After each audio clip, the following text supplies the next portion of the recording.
My name is Kathy Gibson. I am the CEO of Catchy Consulting, Inc. and a former global director of human resources.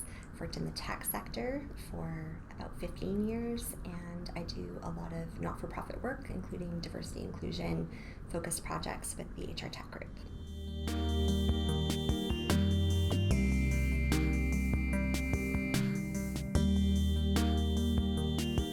Some employers are very progressive and they have quite a straightforward, grid in terms of salary bands that they're working within. So, the same job with the same level of experience will get the same offer regardless.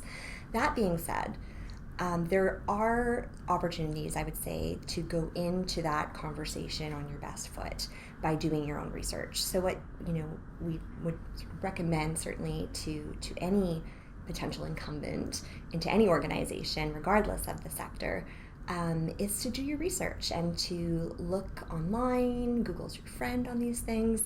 That you can get some insights on sometimes. Sometimes there's salary surveys or data points that can be helpful.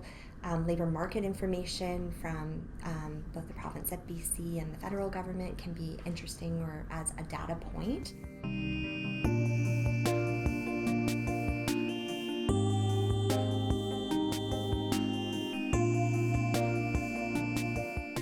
In my experience, coming into the conversation fairly open-minded in terms of having some awareness of what you believe to be fair based on the conversations and the research that you've done, and asking some pointed questions, is more likely to have a perhaps better net benefit for you in the end. So I think what that might look like is if you get a call and you're really excited, you've got a job offer. It's like, okay, well, the job offer is $55,000 a year. These are the benefits. These are the vacation days. You want to also look at that negotiation, not just in terms of the final salary. Perhaps there's bonuses. Perhaps there's stock. Perhaps there's other considerations that you want to look at from a whole compensation perspective. And sometimes there can be more flexibility depending on the stage and growth of the organization. Perhaps it's a startup and they're quite happy to negotiate on vacation days, but from a equity perspective or a base salary perspective, that's not possible. It really just depends.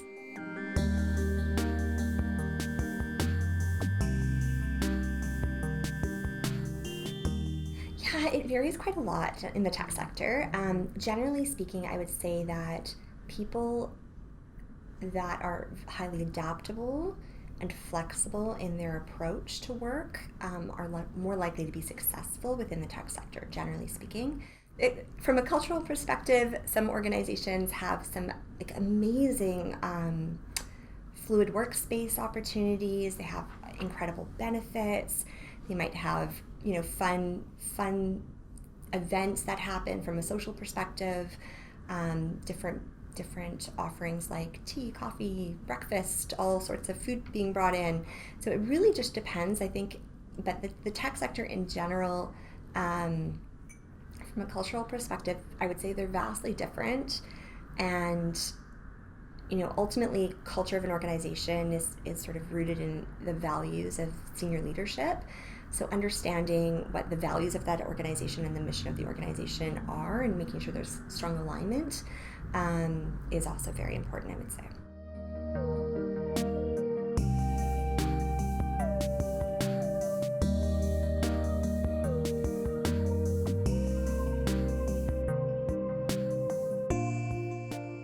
Historically, the fit, the candidates fit into the organization has sort of been a starting point. And I would say that's somewhat dated now. So I think that there's a strong argument and to be made around candidates bringing their best selves to their work opportunities and organizations evolving over time and being dynamic, and that the cultural fit is a moving target, if you will, and hopefully it's a culture add, a culture plus is some of the conversation, I think, now in terms of the opportunity of bringing newcomers to Canada and other underrepresented populations into respective workforces.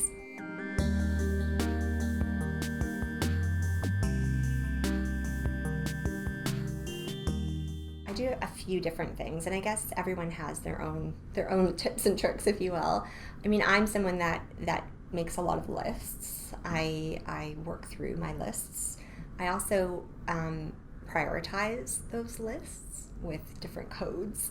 Sometimes I use letters or numbers depending on what I'm doing. For me, it comes down to knowing where my high energy points are throughout the day that I can crank out the most work, and being really attuned to that, alongside prioritizing, using lists, and sometimes getting away from email or my phone when necessary.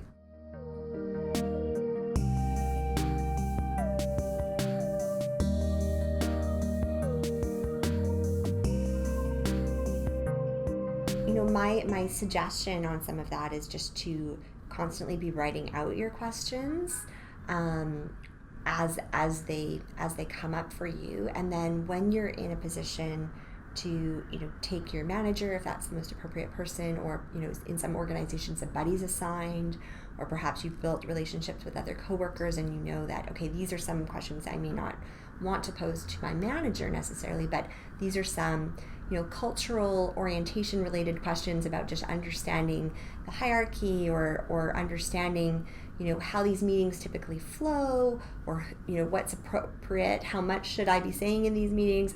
It's totally appropriate and understandable that you would want to understand and ask questions like that.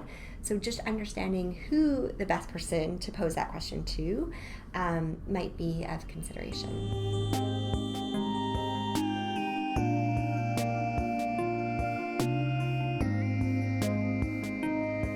Adaptability and flexibility, I think, are key. I think openness to connecting with individuals, connecting to the work, and to have a continuity of learning sort of mentality as you approach any organization is really important.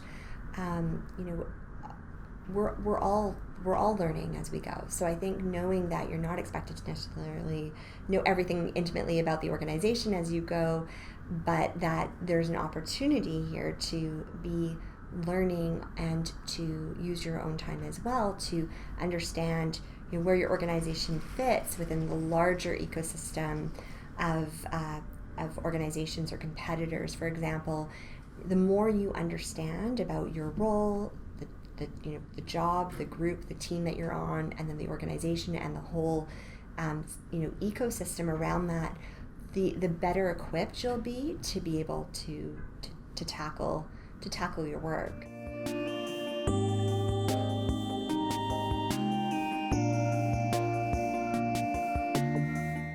There's a lot of opportunity nowadays to go for lunches, go for coffee, take someone aside and chat with them a little bit about what you're working on, what they're working on.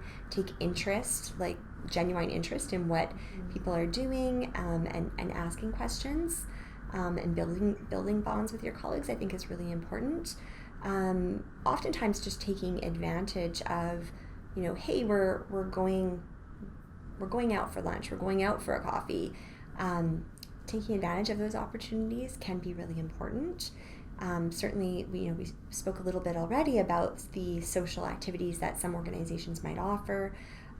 Being able to participate or to have the opportunity to participate in some of those things, if you can, is I think a great opportunity to build and